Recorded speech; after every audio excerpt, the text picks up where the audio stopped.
Okay, welcome to part 3 of rook endings.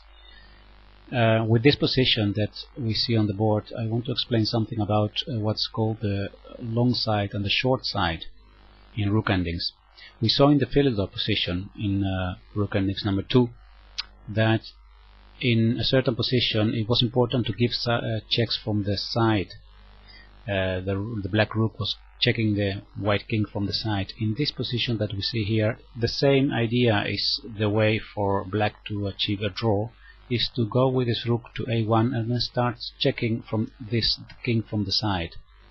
Now, in this case, black can achieve a draw, and the reason is because he can give these checks from what we call the long side. This part of the board, the left part in this case, is what we call the long side, because the white king is on e7, so there are more fields on the left side than on the right side. So this we call the short side, and this the long side. Now let's have a look about how this position could develop. First, black moves his rook to a1, and what white wants to do, of course, is move his rook to d8, then to put his king away and advance his own pawn. So actually he needs to move these two pieces away to make space for his own pawn to advance. And also, because black is threatening a check from the side, white plays the rook to d8 in order to put it between if a check comes, and that's exactly what happens. Black gives a check and white puts the rook in between on d7.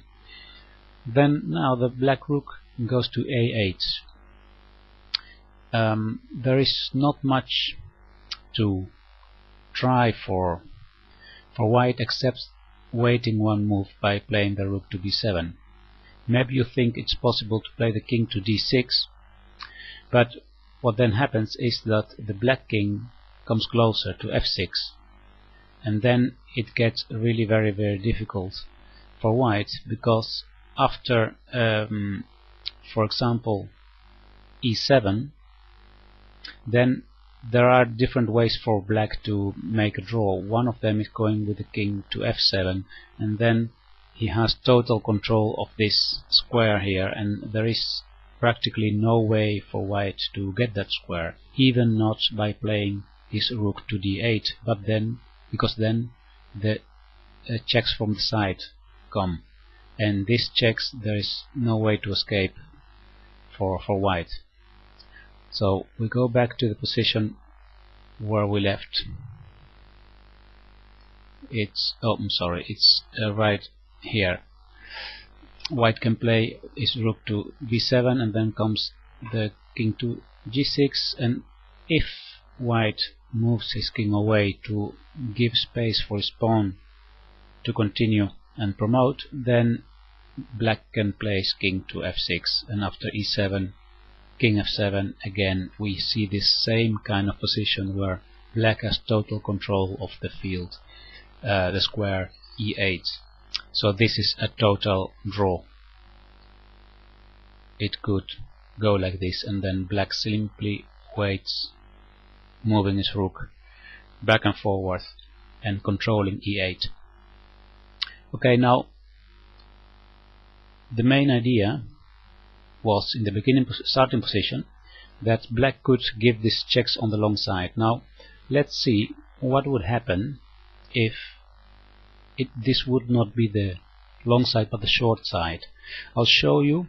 I'll have to set up a new position, so just a moment. You see now strange things happening, but don't worry, it's just I need to move the pieces and then put a new position like this, and then like that. Okay, done. Here we have the new position. Actually I moved everything one space to the left, you see. So again it's black to move, and if black moves to tries to achieve a draw in the same way by playing his rook to a1 and giving these checks on this side. Now this time this is a short side of the board. So take a look at what happens then. White has the same plan, and now after a check, just like before, the king, there's no need to put this in between because the king can go to c6, and after one more check on a6, the king goes to c7, and then after one more check the king goes to b6, and now the king is attacking the rook on a7. The rook can go to d7, but then the white king attacks the rook again, and this is a total winning position for white, because when the rook goes away, he simply can have two easy ways to win. One is advancing with the pawn, and another one is giving here a check. This is also totally won. So the difference is that now, I'll go back to the starting position of this second example, that the difference is that now these checks of the black rook come from the short side.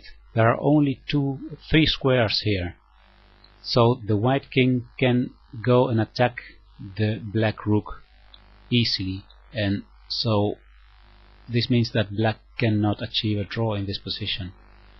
That's the difference between the short side and the long side. So remember, if you come in one of these endings and you are the defending part, so you are a pawn down, you still have your rook, try to give your checks from the side, from the long side of the board to the white king.